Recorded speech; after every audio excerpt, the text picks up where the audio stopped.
Qytetërimi islam. Gjatë mesjetës e njohur në historinë evropiane si epoka e errësirës, një qytetërim i mrekullueshëm po shndriste në lindjen muslimane. Duke u bindur udhëzimeve të Kuranit, muslimanët e studiuan këtë libër të shpalljes hyjnore dhe në këtë mënyrë themeluan qytetërimin më të mahnitshëm të gjithë historisë së njerëzimit. Dietarë nga mbar bota përfituan nga qendrat e arsimit të lartë në Damask, Buhara, Bagdad, Kairo, Marok, Kairovan, Zejtona, Cordoba, Sicili, Isfahan, Delhi e mjaft vende të tjera përgjatë botës muslimane. Historianët e krahasojnë botën muslimane të asaj periudhe me një koshere bletësh për faktin se rrugët ishin plot me studentë, shkencëtarë dhe dietarë të cilët udhëtonin nga njëra qendër arsimore tek tjetra. Figura të tilla të njohura në mbar botën si Al-Kindi, Al-Hawarizmi, Al-Farabiu ibn Sina, Al-Masndi, Ibn Eldin Al-Tusi, Al-Zahravi ndriçuan si hyrjen në qiellin e shkencës. Në librin e tij me shumë vellime të titulluar Hyrje në historinë e shkencës, George Sarton e ndau punimin e tij në periudha 50 vjeçare, duke titulluar secilin kapitull sipas emrit të shkencëtarit më të shquar të asaj periudhe. Qysh nga mesi i shekullit të 8 deri në shekullin 12, secila prej këtyre periudhave 50 vjeçare mbart emrin e një shkencëtari musliman, periudha Al-Hawarizmit, Al-Birunit e kështu me radhë. Brenda këtyre kapitujve Sarton rendit 100 shkencëtar musliman të rëndësishëm, si dhe titujt e veprave të tyre kryesore. Po kështu edhe John Davenport, një shkencëtar i shquar Bren. Duhet të pranohet se të gjitha dijet në fizikë, astronomi,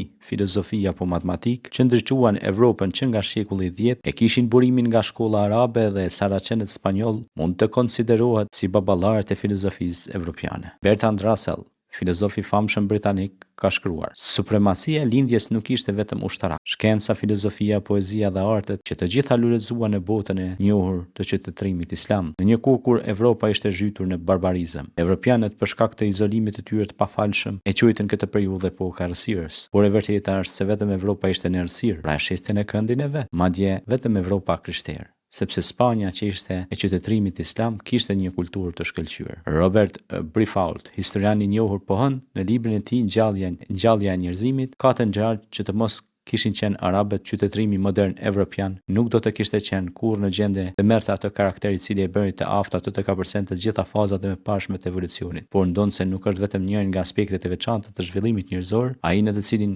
influenca vendimtare e kulturës islame është e pallogaritshme, është e qartë dhe shumë e rëndësishme të theksohet se në gjenezën e asaj fuqie e cila ishte forca lëvizëse e botës moderne, qëndronte shpirti shkencor dhe pasioni për shkencat e natyrës. Ajo që ne e quajmë shkencë lindi në Evropë si rezultat i një shpirti të ri hulumtimesh, i metodave të reja të vëzhgimeve, i metodave eksperimentale, studimeve, matjeve, i zhvillimit të matematikës në një formë të panjohur më parë për grekët. Ky shpirt dhe këto metoda u futën në botën evropiane nga arabët.